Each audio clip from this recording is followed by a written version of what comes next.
ውድ የዚህ ዩቲዩብ ተከታታይ ተማሪዎች እንደምን ሰነበታችሁ? ዛሬ የምንማማረው የሰባተኛ ክፍል ሂሳብ ትምህርት ነው ሲሆን የዛሬው ትምህርትም የምንቀጥለው ጥያቄዎችን በመስራት ይሆናል።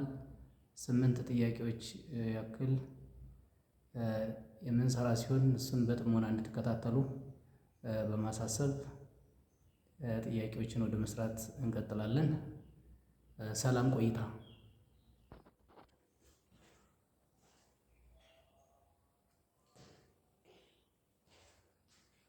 እንግዲህ ጥያቄዎቹ እንደሚታየው እዚህ ላይ የመጀመሪያው ጥያቄ the sum of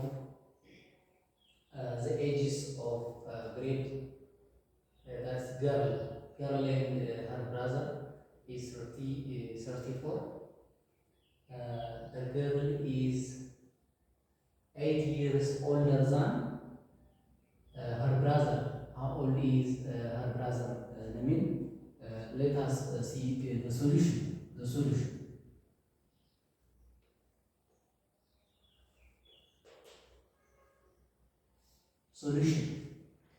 ምንድነው የሚል ያን የእህትና የወንድም እድሜን ነው የሚነግረን። ድምራቸው የእድሜያቸው የሁለቱ እድሜ ድምር 34 ነው። እህቱ ወንድሟን በ8 ዓመት ብትበልጠው የእህቱ እድሜን የሁለቱንም እድሜ መፈለግ ይቻላል። እዚህ ጋር የሚጠይቀው ግን የወንድሟ እድሜ ስንት ነው ነው የሚለው። ስለዚህ መጀመሪያ let us represent by variables.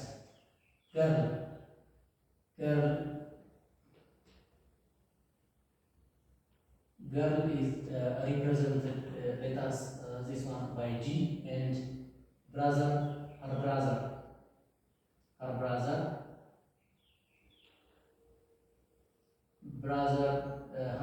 you can say her brother is represented by B.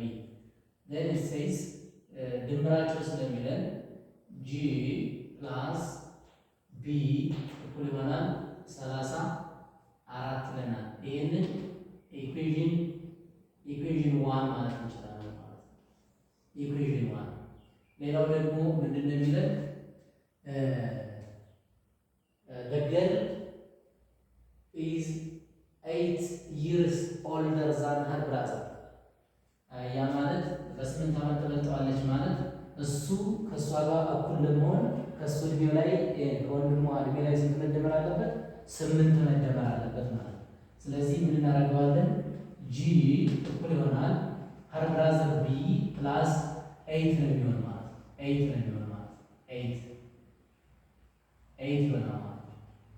ምክንያቱም 8 ዓመት ከበለጠችው እሱና እሷ እኩል ለመሆን ከወንድሟ እድሜ ላይ ስንት እንደምራለን? 8 እንደምራለን ማለት ነው። ስለዚህ ይሄን ደግሞ ኢኩዌሽን 2 እንለዋለን ማለት ነው። ኢኩዌሽን 2 so equation 2 should be substituted in equation 1 since G is equal to B plus 8 ስለሆነ G ከB plus 8 ጋር እኩል ስለሆነ እዚህ G ቦታ ላይ ወስደን እንተካዋለን ማለት ነው።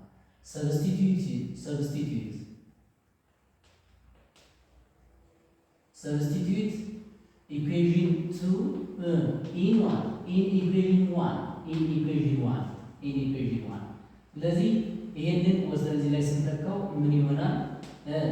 G ቦታ ላይ B plus 8 እንተካለን ማለት ነው።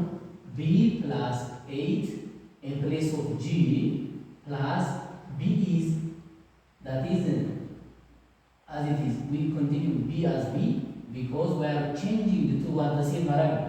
Then B which is equal to 34.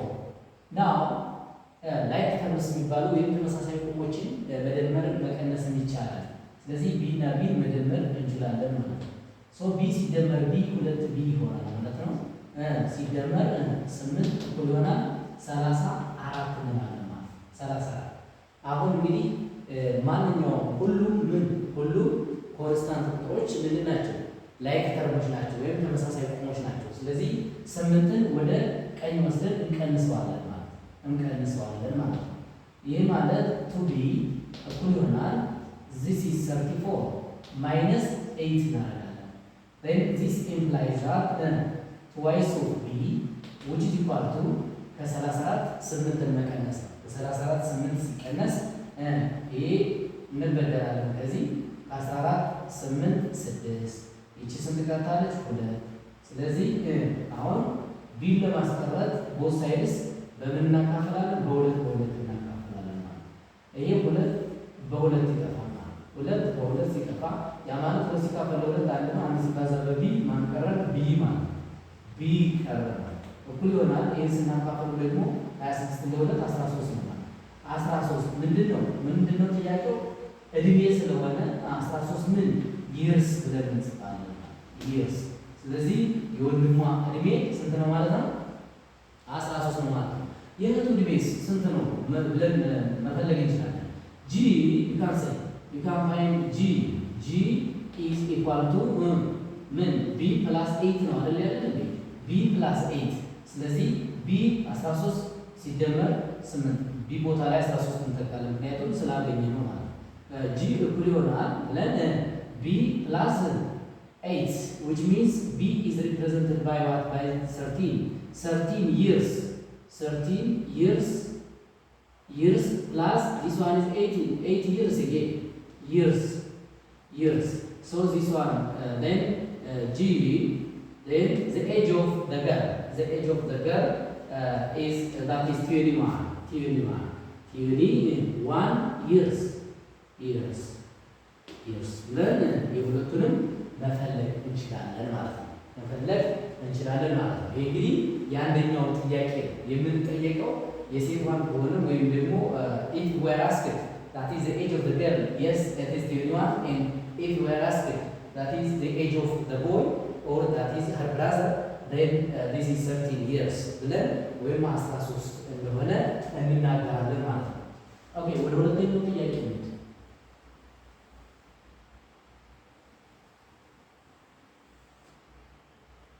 ወደ ሁለተኛው ይሄ እንግዲህ ምንድነው? አንደኛው ጥያቄ ነው። ይሄ አንደኛው ጥያቄ ነው ማለት ነው። ሌላው ሁለተኛው የሚለው ምንድነው? the ratio of the measures of the angles of a triangle is that is 1:2:3 then the measure of the larger angle is the largest almost the largest below larger ይችን larger የምትለዋን largest s ትጨምራለህ largest ከእንግዲህ ሶስት ነገሮችን ስለምናወዳደር እዚህ ጋር ምንድነው በእንግሊዘኛው EST ይጨምራል ወይም ሱፐርላቲቭ ዲግሪ ነው የምንጠቀመው። ሱፐርላቲቭ ዲግሪ ላርጀር ከሆነ ሁለት ነገሮችን ለማወዳደር ስለሆነ EST መጠቀም አለብን ማለት ነው። ስለዚህ እዚህ ጋር እንግዲህ ዋን ሬሽዮ የተሰጠን ጊቭናችን ምንድነው? ጊቭናችን ሬሽዮ ነው።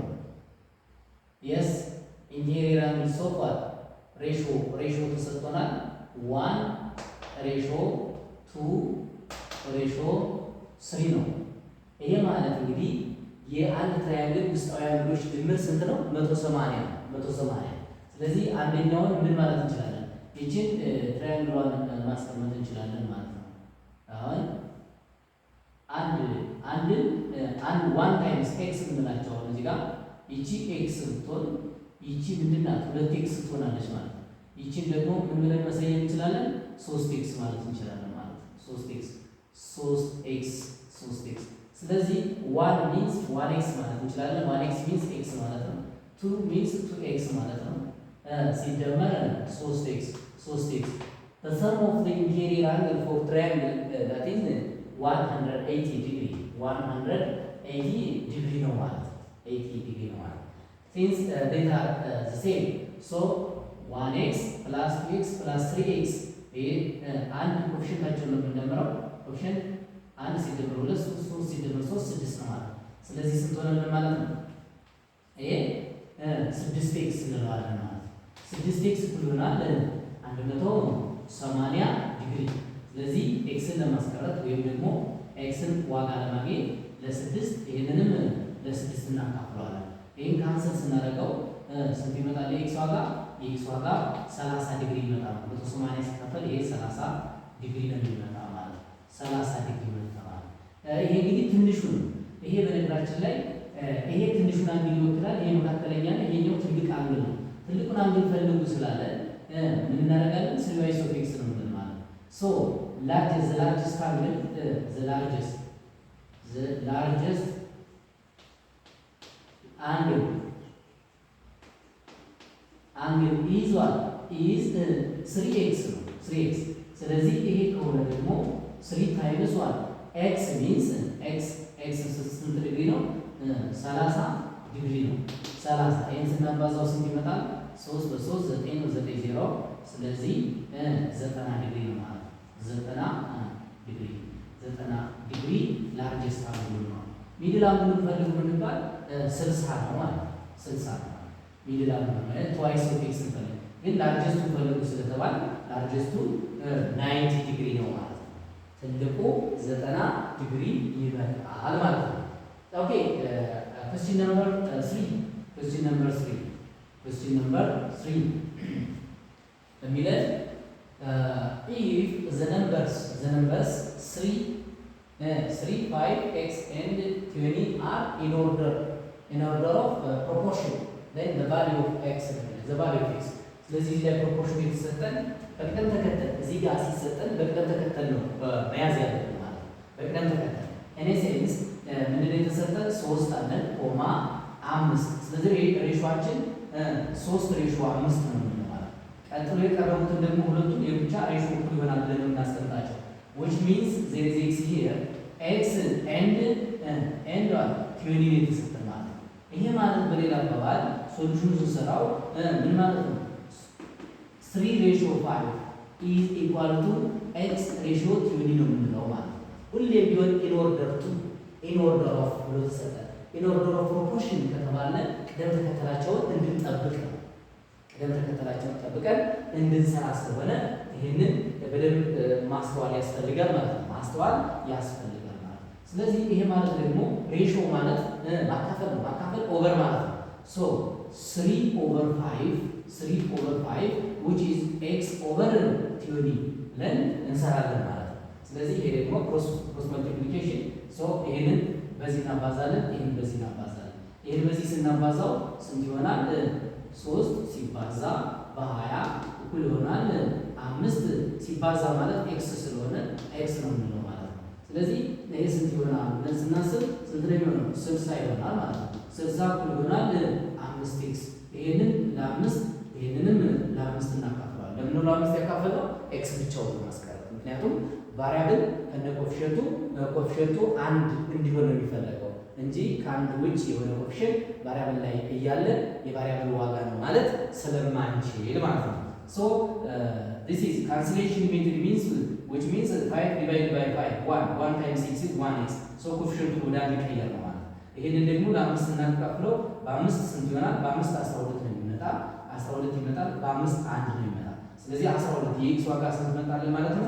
ኤክስ ይሆናል። ለዚህ ጋር ኤክስ ኢዝ ኢኳል ቱ ስንት ማለት ነው? 12 ብለን እናስቀምጣለን ማለት ነው። ኤክስ ኢዝ 12 ሶስተኛው ጥያቄያችን ይሄ። ስለዚህ ወደ አራተኛው ጥያቄ ስንመጣ አራተኛ ጥያቄ question number 4 says if y is directly proportional to x and y is given as 24 and x is this one, then the value of y when x is this one. አሁን ይሄ ጊቭናችን አለ። ይሄ ዳይሬክትሊ ፕሮፖርሽናል ከተባለ ምንድነው ፎርሙላው? ዳይሬክትሊ ማለት ምንድነው? ርቶ ወደረኛ ማለት። ስለዚህ ዳይሬክትሊ ፕሮፖርሽናል ሲባል ሁሌም y which is equal to mx ነው የምንለው ማለት። this is ፎርሙላችን ነው። ይሄ ምንድነው? ፎርሙላችን። ስለዚህ እዚህ ጋር የተሰጠን አለ ማን ነው? y ጊቭናችን 24 ነው። እዚህ ጋር x ስንት ተሰጥቷል? x ስንት ተሰጠን? 6 ተሰጥቷል። ስለዚህ በፎርሙላችን መሰረት ምን እንጽፋለን? ይሄንን ፎርሙላችን እንጽፋለን which means y which is equal to mx ስለሚለን ይሄ ማለት በሌላ አባባል y ስንት ነው? 24 እንተካለን የy ዋጋ ስለሆነ እኩል ይሆናል የx ዋጋ ደግሞ ምንድነው? 6 ነው። 6 ስለዚህ m ሲባዛ በምን በ6 ነው ማለት። ስለዚህ m ማለት ስሎፕ ነው። በነገራችን ላይ እዚህ ጋር m ማለት ምንድነው? ስሎፕ ማለት ነው። ስሎፕ ማለት ነው። ስለዚህ ስሎፑን ካልኩሌት እናደርጋለን። ይሄን ለ6 ይሄንን ለ6 እንካፈልና ምን ይሆናል ማለት ነው? 6 በ6 ካንሰል ሲደረግ m ይቀራል። 24 ሲካፈል ለ6 ስንት ነው ይመጣል? ስንት ይመጣል? 4 ይመጣል ማለት ነው። 4 m። ስለዚህ ጀነራል ፎርሙላችን ወይም አጠቃላይ ፎርሙላችንን ምን እናደርጋለን? ስሎፓችንን ተጠቅመን እናስቀምጣለን ማለት ነው። which means y which is equal to ምን ያደርጋል? m okay mx አይደለ እንዴ? mx። ስለዚህ m ደግሞ 4 ስለሆነ ምን እናደርጋለን? m ቦታ ላይ እንተካለን። this is a general formula for this one for x ነው ማለት ነው። ይቺ እንግዲህ ፎርሙላችን ነች ማለት ነው። ስለዚህ ይሄ ደግሞ ምን ይለናል? x 3 ሲሆን ይላል።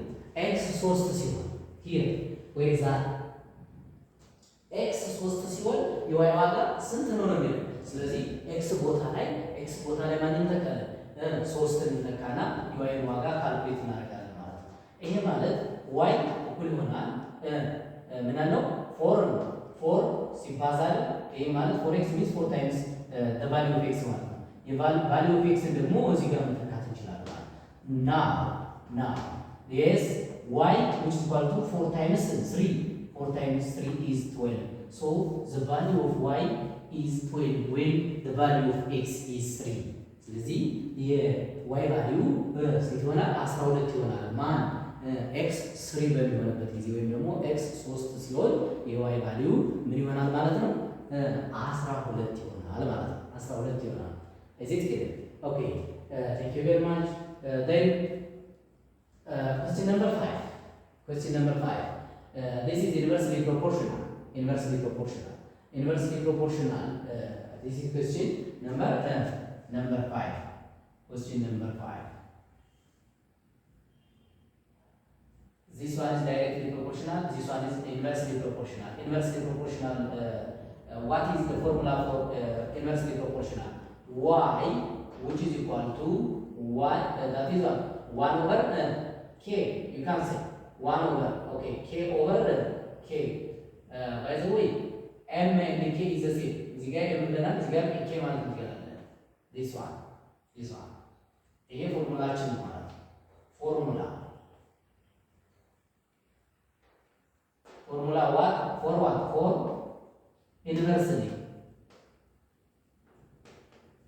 inversely proportional.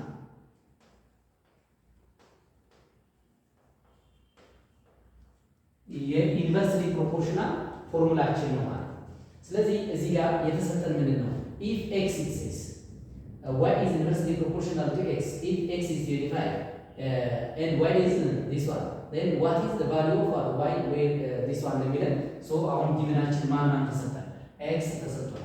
x ስንት ተሰጠን? 25 okay y ስንት ተሰጠን? y which is equal to what is that 5 ተሰጠን። ስለዚህ ኬን ፈልጉ እንደማለት ነው። በሌላ አባባል ኬን ሶ y means 25 ይሄን ፎርሙላ ለተጠቀምነው y ማለት ምንድን ነው? 5 not 25 which is equal to k over x means 25 now cross multiplication over 1 እንለዋለን።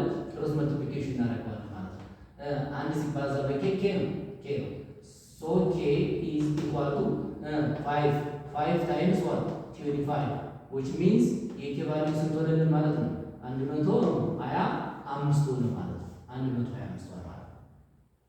ከዛ ምንድነው እንግዲህ ፎርሙላችን ኬክ ስለሆነ እናን ማለት ነው y እኩል ይሆናል 125 ኦቨር x ነው x። ስለዚህ y ፈልጉ ወይም x እኩል ይሆናል ምን በሚሆንበት ጊዜ 10 ሲሆን ማለት ነው። y 10 በሚሆንበት ጊዜ y-ን ፈልጉ ነው ያለ። ስለዚህ ቀጥታ የኤክስን ዋጋ እዚህ ጋር መተካት ነው። y which is equal to 25 is 125 divided by 10 ይሆናል። ይሄ ማለት እንግዲህ እቺ 10 እቺን ነጥብ ገብታ ነው ተስተካክላል። አንድ ፖይንት ወደ ኋላ እንመጣለን። የዋይ ዋጋ ስንት ሆነ ማለት ነው? 12.5 ይሆናል ማለት ነው። This is the question number that is 5 question number 5 ይሆናል ማለት ነው። ስለዚህ 6 7 and 8 በሚቀጥለው እነዚህን ደግሞ እንሰራለን። አሁን ከ1 እስከ 5 ያሉ ጥያቄዎችን ነው እየሰራን ማለት ነው። ከ1 እስከ 5 ያሉ ጥያቄዎችን ሰርተናል። እንግዲህ ተከታታይ የምሰጣቸውን ኮርሶች እንግዲህ ጊዜ በፈቀደ መጠን እያዘጋጀሁ አቀርባለሁ። የማቀርበውን ይሄንን ጥያቄ እና ትምህርት ጥያቄ እያደረግን የምንቀጥለውን ሂደት እንድትከታተሉ በማሳሰብ ስትከታተሉ ደግሞ ሰብስክራይብ እያደረጋችሁ ላይክ እና ሰብስክራይብ አድርጋችሁ ሸርም በማድረግ ለመሰል ጓደኞቻችሁ እንዲደርሳቸው እና ከዚህ ካለው ነገር ተካፋይ እንዲሆኑ እንድታደርጉልኝ በማሳሰብ የዛሬውን ትምህርት እዚህ ላይ አበቃለሁ። በሚቀጥለው ቀሪ ጥያቄዎችን 6 7 እና 8 አልሰራኋቸውም አሁን። ስለዚህ እነሱን እና ተጨማሪ ከነዚህም ደግሞ ሌላ ተጨማሪ ጥያቄዎችን ስለምንሰራ እስከዛ መልካም ቆይታ። አመሰግናለሁ።